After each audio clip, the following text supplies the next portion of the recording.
Ну, какой-то прям большой специфики мы не видим. У нас были весной проблемы, связанные с закрытием рынков,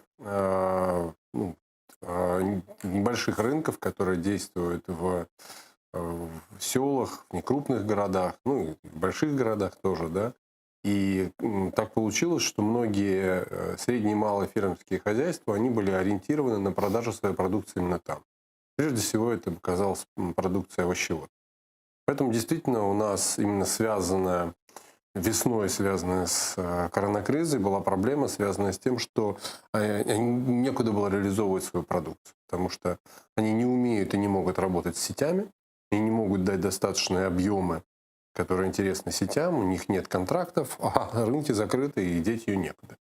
Но, в принципе, сейчас эта ситуация нормализовалась, и, на мой взгляд, какой-то прям большой специфики, каких-то серьезных проблем, связанных именно с коронавирусом, сельское хозяйство не испытывает. Нас гораздо больше волнуют другие проблемы, в частности, Ну, давайте, погодные наприклад. условия этого года. Угу. Тобто це посуха, Да, перше, що є проблемою, так? ну, безусловно, вот мы даже сейчас с коллегами обсуждали этот вопрос, потому что действительно у нас в этом году есть засуха.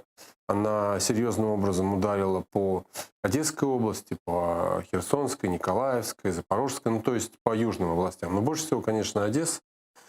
Пострадали как озимые, так и яровые. И, в принципе, даже есть такие панические настроения на рынке, связанные с тем, что мы там существенно можем недополучить ряд культур. Да? То есть были опасения, что мы существенно не доберем по кукурузе, что мы существенно не доберем по сое. И если по кукурузе, похоже, это не оправдывается, то по сое действительно у нас в этом году будет небольшой урожай. И на данный момент многие переработчики прям серьезно переживают, смогут ли они обеспечить себя достаточным объемом ресурсов для того, чтобы отработать весь год.